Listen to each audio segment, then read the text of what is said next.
بذكر بعض مظاهر النمو الاقتصادي في الصين على المستوى الفلاحي وعلى المستوى الصناعي وكذا على المستوى التجاري. فعلى المستوى الفلاحي تتميز الفلاحة الصينية بتنوع الإنتاج الزراعي وضخامته، فضلا عن التطور الكبير للإنتاج الفلاحي الصيني خلال 30 سنة الأخيرة، حيث وصلت حجم حصة الصين في الإنتاج العالمي بما يقدر ب 18.2%، فضلا عن احتلال مراتب متقدمة عالميا في بعض المنتجات الزراعية والحيوانية. الرتبة العالمية الأولى في إنتاج القمح والأرز والقطن وتربية الأغنام والخنازير والصيد البحري، والرتبة الثانية في إنتاج الذرة والشاي. وتتمركز الفلاحة الصينية في الواجهة الشرقية، في المقابل ينتشر الراعي التقليدي في الغرب الصيني. أما على المستوى الصناعي فتتمثل بمساهمة القطاع الصناعي ب 52.1% من الناتج الإجمالي الداخلي الخام للبلاد، وتتمركز المجالات الصناعية في القسم الشرقي للبلاد، فضلا عن احتلال الصين مراتب متقدمة في العديد من الصناعات، حيث تحتل الرتبة الأولى في إنتاج الصلب والإسمنت ولعب الأطفال والأحذية، وتحتل الرتبة المتقدمة في إنتاج الطاقة، الرتبة الرابعة في إنتاج الفحم، والرتبة السادسة في إنتاج البترول حسب إحصائيات سنة 2004. أما على المستوى التجاري فهي كالتالي: تطور القيمة المبادلات الخارجية الصينية في السنوات الأخيرة بأكثر من 300%، فضلا عن توفر الصين على ميزان تجاري إيجابي، بحيث تتفوق قيمة الصادرات على الواردات، إضافة على الانفتاح المتزايد للصين على مختلف القارات والبلدان في مقدمتها اليابان والاتحاد الأوروبي. أما من حيث العوامل المفسرة للنمو الاقتصادي الصيني فتنقسم إلى عوامل طبيعية وعوامل بشرية وكذا عوامل تنظيمية. من حيث العوامل الطبيعية يلعب الوسط الطبيعي دورا مهما في تطور الاقتصاد الصيني، ويتجلى فيه الامتداد المهم للسهول الصالحة للنشاط الفلاحي، حيث تقدر ب 18% من الأراضي الصينية، كما تتوفر على مناخ متنوع معتدل بالشمال الشرقي ومداري بالجنوب الشرقي، مما يتيح إمكانيات متعددة للنشاط الفلاحي. كما تتوفر الصين على أنهار كبيرة مثل النهر الأزرق والنهر الأصفر، مما يشكل ثروة مائية جيدة. كما تتوفر الصين على ثروات باطنية مهمة من مصادر الطاقة مثل الفحم والبترول والغاز الطبيعي، وأخرى معدنية مثل الحديد والرصاص. أما من حيث العوامل البشرية فتتوفر الصين على مؤهلات بشرية تتجلى في تعداد سكاني يفوق 1,300,000,000 نسمة، حيث يشكل الصينيون خمس سكان العالم، مما يوفر سوق استهلاكية ضخمة ويد عاملة كثيفة ومؤهلة. كما تتميز البنية العمرية في الصين بالفتوة، حيث يصل عدد الأطفال أقل من 15 سنة إلى 21.5%، وتصل نسبة السكان النشطين إلى 70.9%. أما من حيث العوامل التنظيمية فقد مر الاقتصاد الصيني بمرحلتين تنظيميتين مختلفتين لكنهما متكاملتين. أولا مرحلة البناء والتنظيم الاشتراكي امتدت من سنة 1949 إلى سنة 1976، تميزت بإزالة النظام الإقطاعي وبناء اقتصاد على أسس اشتراكية مع ماو تسي تونغ، والتي تمثلت في تأميم جميع وسائل الإنتاج، إعادة تنظيم الفلاحة في إطار تعاونيات، الاعتماد على سياسة التخطيط الاقتصادي المركزي، الاعتماد على سياسة القفزة الكبرى إلى الأمام، وسياسة المشي على القدمين أي الفلاحة والصناعة لتطوير الاقتصاد. أما المرحلة الثانية فتميزت بالانفتاح على الاقتصاد السوق منذ سنة 1976 مع وينغ سياو بينغ، حيث تم إدخال الإصلاحات الليبرالية على الاقتصاد وانفتحت الصين على العالم. وقد تجسد هذا التوجه في إحداث مقاولات فلاحية مختلطة مع الدولة والخواص، تحديث الاقتصاد بإشراك التكنولوجيا والاستفادة من الخبرة الغربية، تخفيف احتكار الدولة للنشاط الاقتصادي والسماح بإنشاء مقاولات خاصة، فضلا عن تشجيع التجارة الخارجية والمبادلات التجارية. وبفضل سياسة الإصلاح اندمجت الصين في المنظومة الاقتصادية العالمية وقد عرفت تقدما اقتصاديا قويا.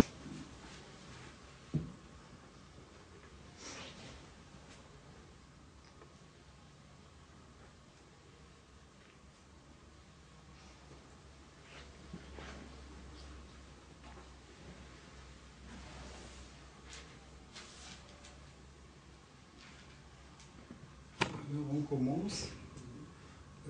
Monsieur Chen Shusang, en premier lieu, le journal Ad-Dakira Siyasiya en arabe, la mémoire politique, et tous les membres, et surtout Monsieur Ali Sedri, le directeur, nous tenons à vous remercier d'avoir l'amabilité d'accepter cet entretien. Oui. Alors, les relations entre le Maroc et la Chine, ils sont enracinés dans l'histoire du Maroc.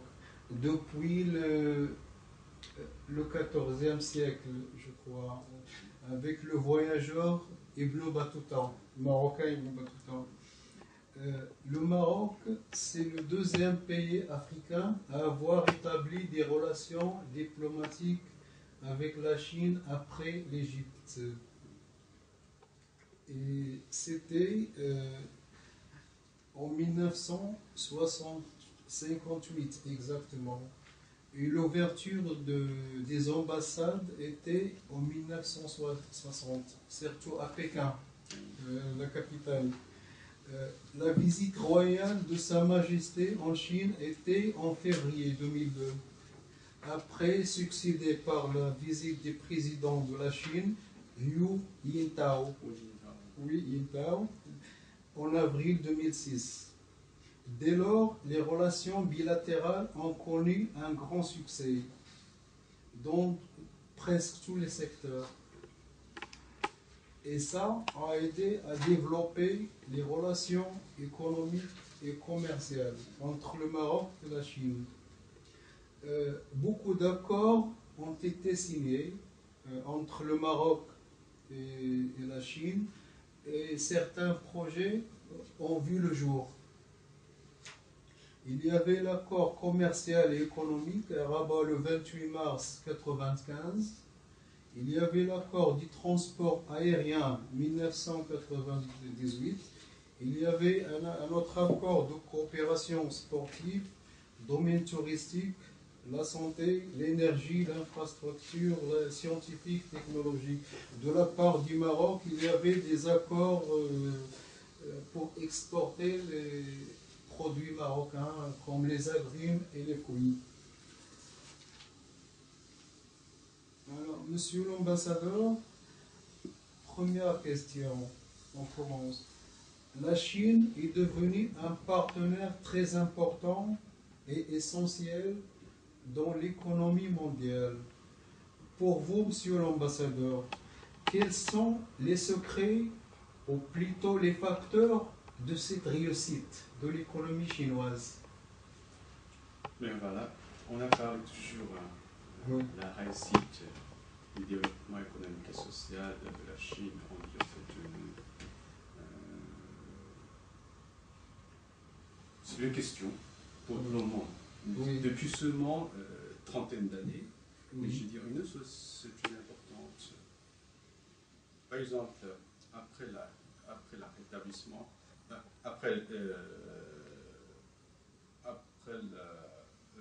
comment dire, après l'établissement de la relation avec les pays étrangers, Oui. la Chine on a beaucoup de relations de coopération amicale avec les pays.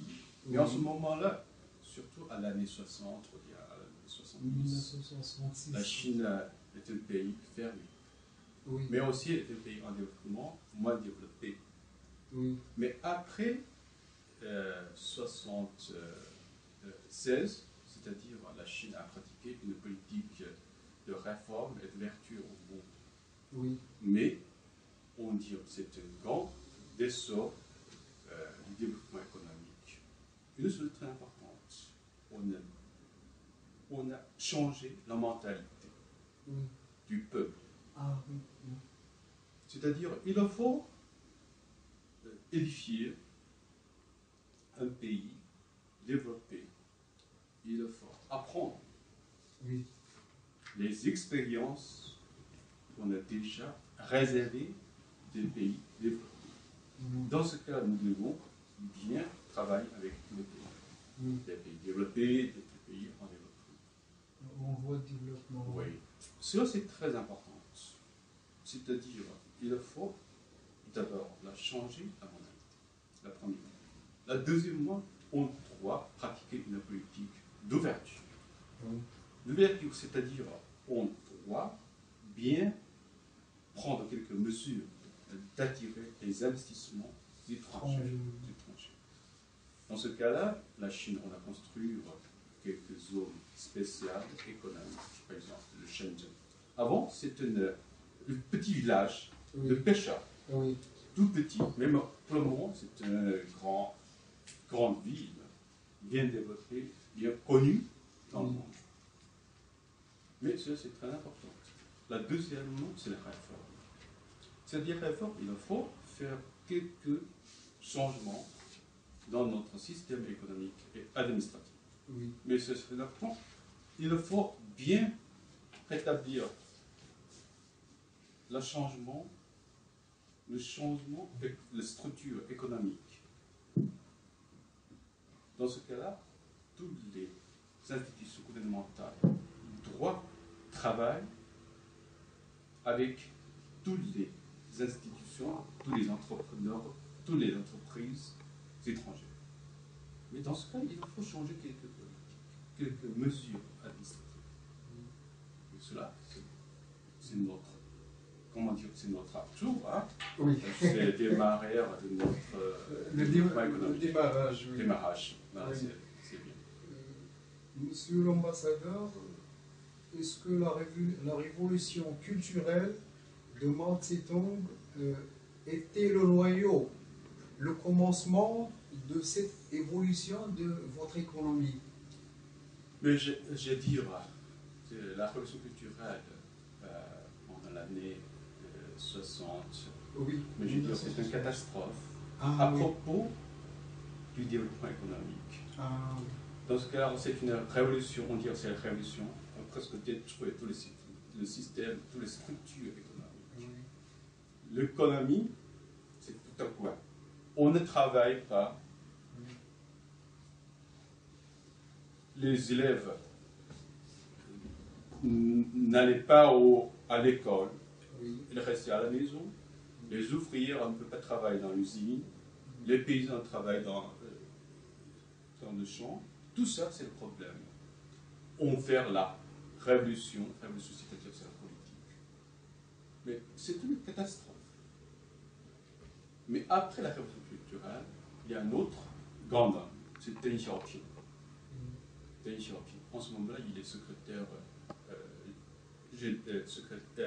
général de notre parti. Mais il a lancé une révolution, on dirait que c'est une révolution réelle, c'est-à-dire il faut bien travailler, il faut construire notre pays, développer. Il faut travailler sérieusement. Mais dans ce cas, la Chine est sur bonne route du développement économique et social.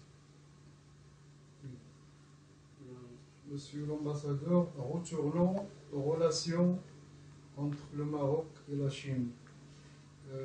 Comment définiriez-vous aujourd'hui les relations entre le Maroc et la Chine aujourd'hui? C'est-à-dire, est-ce que les choses marchent comme prévu? Mais j'ai dit oui. Depuis l'établissement de relations diplomatiques chino-marocaines, depuis 1958, exactement. nous avons toujours une bonne relation bilatérale entre les deux pays. Mais surtout, on travaille dans presque tous les domaines. La politique, l'économie, le commerce, le sport, l'éducation, la culture, presque tous les domaines, la santé, tout. Mais par exemple, peut-être l'année prochaine, il y a aussi un 40e anniversaire de la coopération de santé. C'est-à-dire le gouvernement chinois a envoyé les équipes de médecins au Maroc. Déjà 40 ans. Déjà 40 ans. Pour le moment, c'est 8 équipes de médecins sur le territoire marocain. Tous les médecins travaillent très bien et sont bien accueillis par la population marocaine. Mais d'autre part, surtout sur la chaîne internationale, la Chine et le Maroc sont les pays amis, fidèles, on travaille ensemble, et puis on a soutenir mutuellement, surtout dans quelques domaines, surtout dans les intérêts communs des deux parties, on travaille très bien. Mais d'autre part, on a bien réussi dans la coopération économique. Par exemple, l'année dernière, on a bien obtenu un chiffre assez important, c'est-à-dire c'est le commerce bilatéral. L'année dernière, on a obtenu 3,8 milliards US dollars de commerce bilatéral. Donc c'est bien réussi. Monsieur l'ambassadeur, est-ce que le Maroc offre aux entreprises chinoises des politiques très claires et favorables pour faciliter leur investissement? Mais je veux dire, on considère le Maroc comme un pays accueillant des investissements, de l'investissement chinois. Mais on a quelques bons exemples, parce qu'il y a quelques entreprises qui s'installent au Maroc. Mais pas assez, mais je dis. Il faut bien développer. Et pour le moment, on travaille surtout dans ce domaine, c'est-à-dire le domaine d'investissement bilatéral, pas seulement les investisseurs chinois travaillent au Maroc, mais la Chine arrive aussi. Toujours bienvenue aux investisseurs marocains. Mais quand même, il y a, comme la société marocaine s'installe en Chine. Mais ici, on dit qu'il faut bien développer, il faut bien améliorer le climat d'affaires pour les investisseurs. Oui, c'est très important. Ça, c'est très important. Mais au moment, on travaille beaucoup. On a bien étudié la situation, l'environnement d'affaires du Maroc. Mais je crois, de temps en temps, les entrepreneurs chinois découvrent le Maroc comme un pays favorable aux investisseurs pour investir. chinois. Oui. Quelles sont les difficultés que rencontrent certains entrepreneurs chinois ici au Maroc? Oui, quand même, il y a aussi quelques. Oui, c'est normal. Oui, quelques différentes cultures, différentes mentalités, c'est très oui, normal. bien sûr. Oui. Mais premièrement, on dit la distance assez importante Oui. de Chine Oh, au oui, Maroc. Il faut 15 heures par avion. par avion, Oui. mais d'autre part, la différence la culture. D'ailleurs, les Marocains, ils ont une relation avec la culture chinoise parce que dès les années 60, 70, déjà les Marocains ils regardent les films chinois. Oui. Donc on connaît un peu, bien que le cinéma c'est pas la réalité, mais on connaît un peu des choses sur le peuple chinois. Le chinois, à l'année 60, 1960, 1970, comme ça, on connaît le chinois. Ah oui. Oui. C'est Par pas un film, hein. les films, Pas un oui. film. de Bruce Lee et Jackie Chan. Que je ne sais pas. C'est un film de Kung Fu. Oui, C'est ça. oui. Monsieur l'ambassadeur, est-ce que la Chine a profité de la crise financière de l'Europe, surtout après l'arrivée de l'euro, il y a beaucoup de difficultés financières en Europe, pour bénéficier d'élargir ses relations avec les pays africains? Mais je veux dire, à propos de la crise financière de l'Europe, mais pour nous aussi un grand problème, une difficulté, Oui. parce que c'est l'environnement commercial du mondial n'est pas tout à fait bon Ah, oui. pour l'économie chinoise, mais pour le moment on a aussi prendre quelques mesures pour prendre quelques mesures à propos de défis du marché extérieur de notre pays. Mais d'autre part, parce que la Chine, on a déjà quelques bonnes relations avec les pays africains. Le gouvernement chinois, on a lancé quelques nouvelles mesures de coopération avec tous les pays africains. Par exemple, cette année, notre Premier ministre, Li Keqiang, a effectué des visites officielles dans les 4 pays africains. Oui. C'est bien réussi, mais il a aussi annoncé, réalité quelques mesures de travail avec les pays africains. Par exemple, on a donné une enveloppe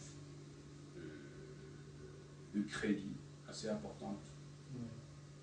Mais d'autre part, on a essayé de créer quelques plateformes de coopération dans les domaines particuliers, par exemple, le réseau de transport dans les régions africaines, surtout les régions aériennes, et d'autres, le réseau de chemin de fer à haute vitesse, TGV, on dit. Oui, parce que la Chine a obtenu quelques technologies très avancées dans les domaines du TGV et aussi de l'avion. Par exemple, l'année prochaine, il y a un grand avion fabriqué par les Chinois va sortir, hein, mais on dirait peut-être les pays africains peuvent profiter. Oui. Question de prix aussi. Oui, parce qu'on a toujours une bonne relation, un bon rapport de prix et la qualité pour tous les produits chinois. Mais d'autre part, on a essayé de construire quelques zones de l'industrie dans les pays africains. Parce que pour le moment, on a approfondi la relation de coopération de Chine avec tous les pays africains. Mais d'autre part, il y a un mois, le président Hu Jintao a pris une parole à l'ouverture des forums ministériels de la Chine et des pays arabes. Mais il a aussi lancé quelques grands projets de coopération économique de la Chine avec les pays arabes. Vous voulez dire le Golfe? Le Golfe, arabe. Il y a compris le Maroc, la Tunisie. La Tunisie, oui, le Maghreb. Le Maghreb arabe, oui. Monsieur l'ambassadeur, qu'est-ce qu'on peut faire, les mesures à prendre pour mieux développer encore plus cette coopération? Et quels sont les secteurs à développer? Parce qu'il y a des secteurs qui avancent bien en évolution, il y a d'autres quels sont les secteurs à développer, qui sont encore négligés entre le Maroc et la Chine? Mais on doit parler un peu de la situation économique de la Chine. C'est-à-dire, on dit toujours la Chine a obtenu la croissance assez importante, par exemple, de chiffres. 10%, bien 12% à l'année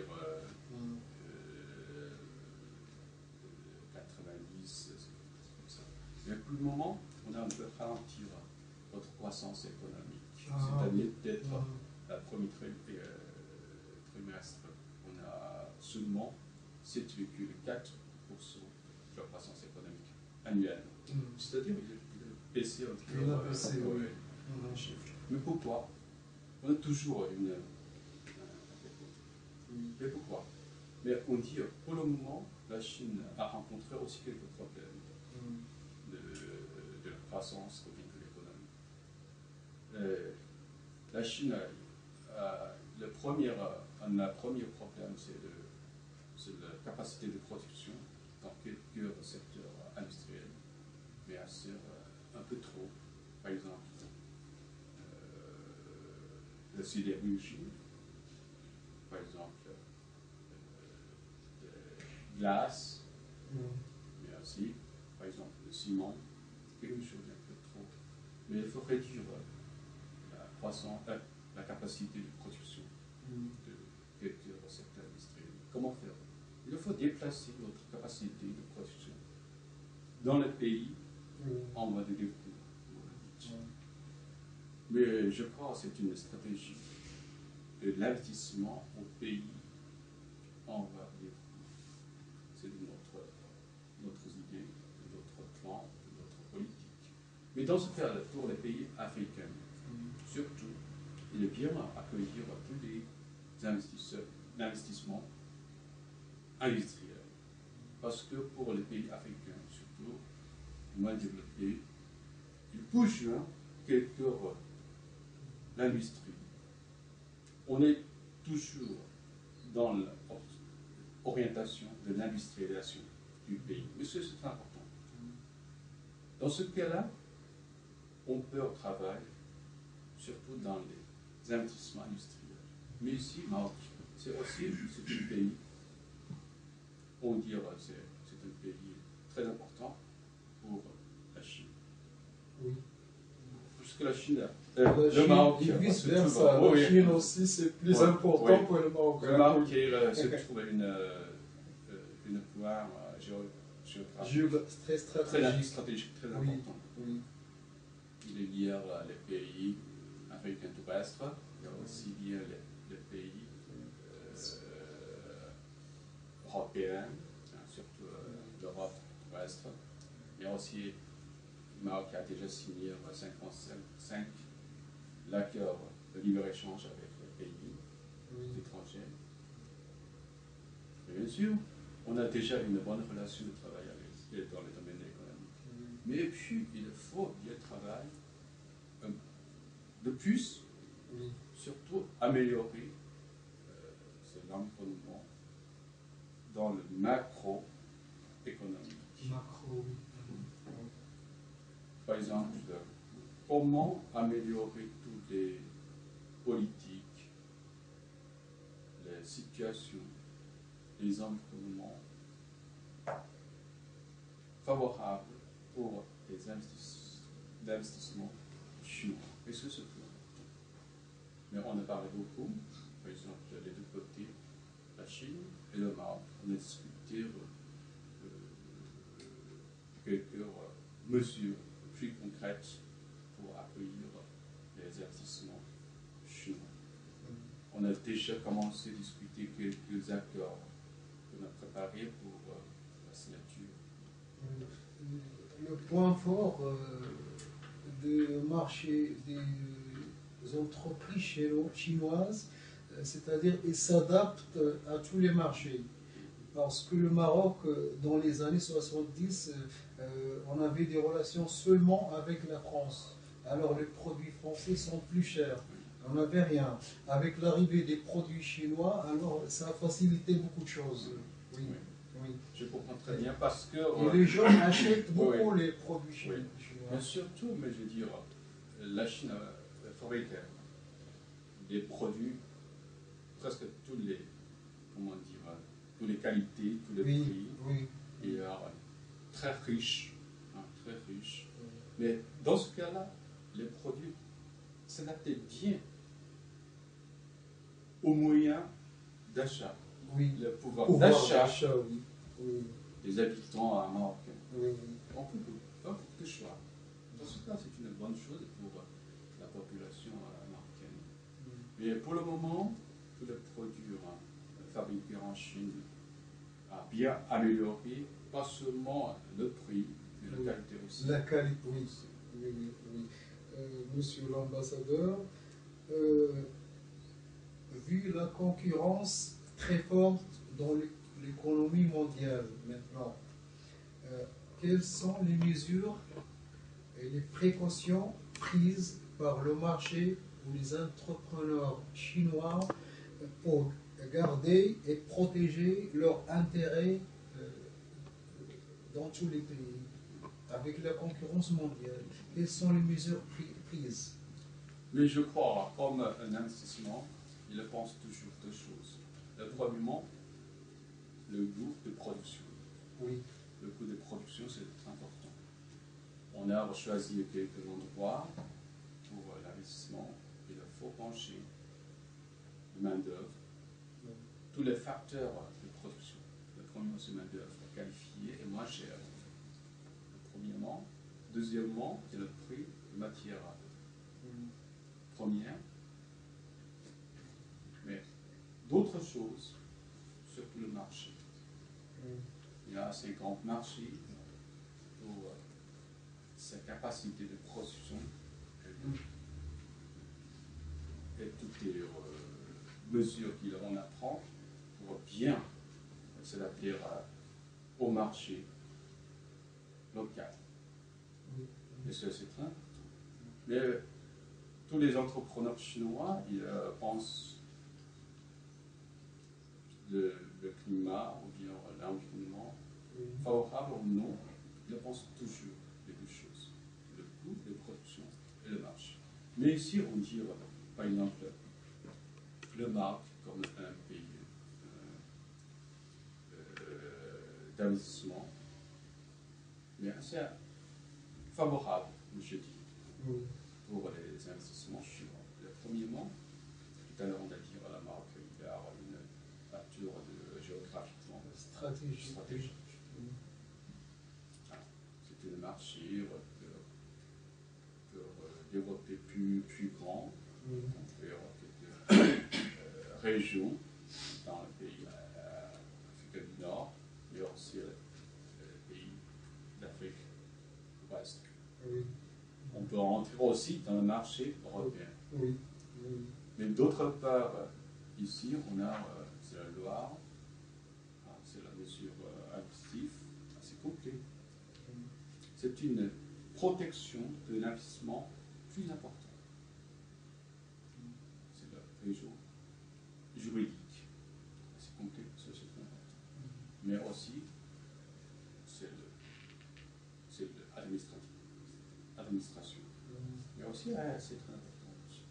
Mais pour le moment, pour les entrepreneurs, il y a aussi déjà travaillé au Maroc, il y a aussi quelques problèmes, quelques obstacles, par exemple, quelques mesures administratives qui ne sont pas tout à fait claires ou tout à fait favorables. Par exemple, si un entrepreneur demande un visa, comme le visa d'investissement, mais c'est difficile pour dire. Il faut attendre quelques temps. Si quelquefois on ne peut pas rester longtemps, seulement quelques semaines. Mais dans ce cas, on doit discuter pour faciliter les voyages, les échanges. Très important. Mais par exemple, la Chine est toute ouverte.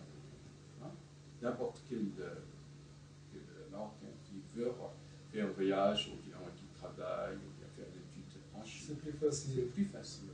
Mais pour les Chinois, à l'inverse, c'est un peu difficile. Quelquefois. Mais pour le moment, on a discuté pour résoudre ce problème avec quelques institutions intéressantes. Est-ce que ça a amélioré un peu ces difficultés?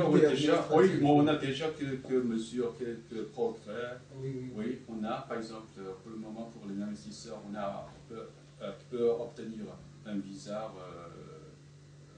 valable un an, plusieurs entrées, mais ça c'est très bien. On a tout un an. Oui, ça vient avec le temps, oui. Ça vient avec le temps, si on travaille. Monsieur l'ambassadeur, qui est Jean Tétchek, avant tout, et vous avez une bonne décoration. Et je veux vous poser une question. Pourquoi les Arabes, tous les Arabes, il faut faire la main sur la main de la Chine? Mais il y a une chose très importante. Premièrement, la politique étrangère de la Chine est claire. Les Chinois, on dit, le gouvernement chinois, se traitait tous les pays en voie de développement, surtout les pays africains, les pays arabes. N'importe un grand pays ou petit pays, on veut les pays d'égal à égal. Mais cela c'est très important. Nous sommes des amis. Nous sommes d'égal à égal. C'est la première chose. Il n'est pas comme l'autre pays, il est comme un maître, il est toujours supérieur à l'autre pays. La Chine toujours contre. C'est contre cette politique. Parce que la Chine est comme les pays arabes, comme les pays africains, on a aussi une histoire de colonisation. Oui. Un pays comme colonisé par les Européens, par les pays, on peut dire, voilà, impérialistes.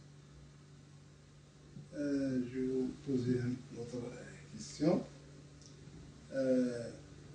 La Chine, c'est un grand pays et c'est un pays de la paix. Parce que nous voyons beaucoup des autres pays qui entrent dans la guerre comme ça, etc., etc. Mais toujours nous voit la Chine et c'est un pays de paix. Il est neutre. En quelque sorte, il est neutre, oui. Je veux que vous donner un exemple de ce que je te dis, la réponse de ça. Pourquoi la Chine est un Il voulait dire pays de paix? la Chine, elle n'entre pas dans les litiges mondiaux. On dit dans l'histoire de notre pays, il n'y a jamais un exemple d'invasion des autres pays. C'est sûr, hein. La Chine est un pays, elle, la paix. Mais on dit pour le moment, la politique étrangère de notre pays, surtout, on a bien protégé le drapeau de la paix. Pas seulement pour notre pays, c'est pour le monde. On doit construire un monde harmonieux. C'est-à-dire tous les pays, on peut vivre dans un arrondissement de paix. Mais ça, c'est très important. Mais d'autre part, je veux dire, dans notre sang des Chinois, on considère la paix, c'est comme la vie. C'est notre civilisation. C'est vital. C'est vital. C'est une chose vitale. Mais dans ce cas, on a pratiqué une politique étrangère avec tous les pays. C'est une politique amicale. C'est une relation de coopération. Voilà. On dit si on a traité quelques différences entre les pays, il faut négocier pour résoudre le problème. On ne peut pas utiliser les forces militaires. Ce n'est pas une solution. En réalité, on doit s'asseoir autour de la table de négociation. Dans ce cas-là, on peut trouver quelques solutions. On peut négocier, on peut discuter, et puis on peut obtenir une solution. Mais pour la Chine, on dit pour le moment, la Chine est comme un pays émergent. On dirait, c'est un émergent pacifique. Jamais comme les autres pays super puissants. Il prend quelques mesures d'envahir d'autres pays pour prendre le marché, les ressources premières de d'autres pays. Mais pour le moment, tout est changé. Ici au Maroc, la Chine, dans la mentalité des Marocains, la Chine elle a une bonne prestation pour les Marocains.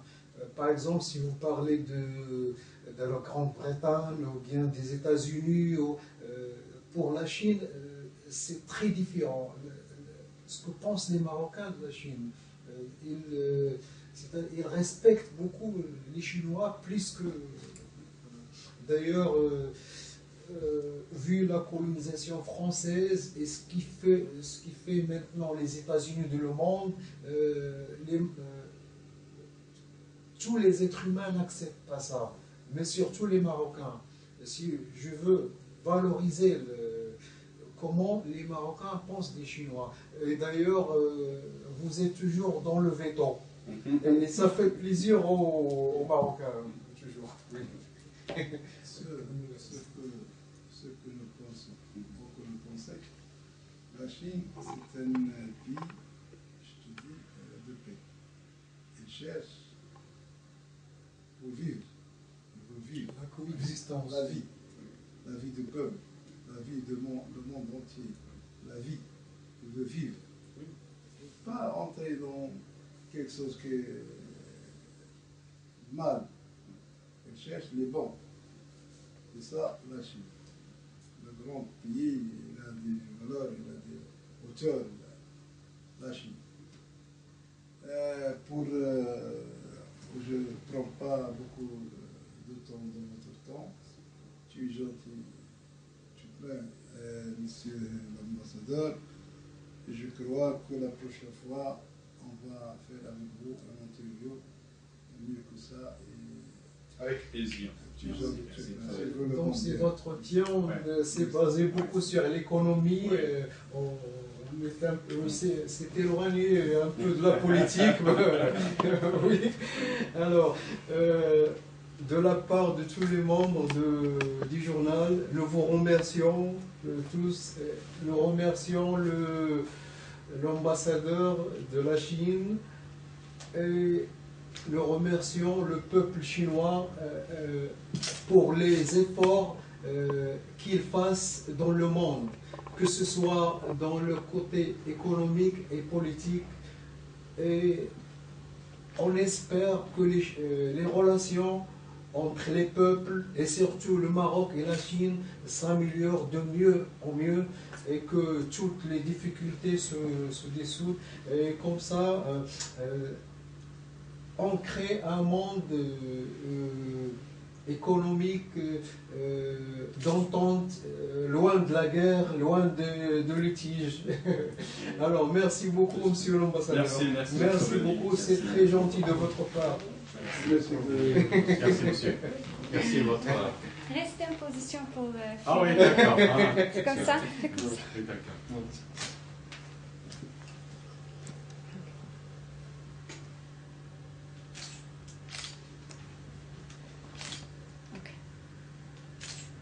Merci. Merci beaucoup. ديروا وحده معاه وصل. Ah voilà, ensemble.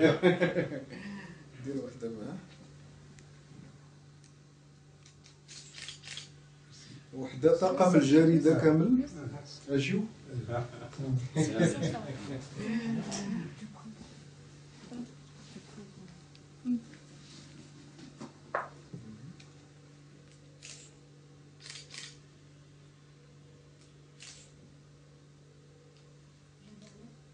Oui, Bien, merci. avec nous. Merci. Avec nous.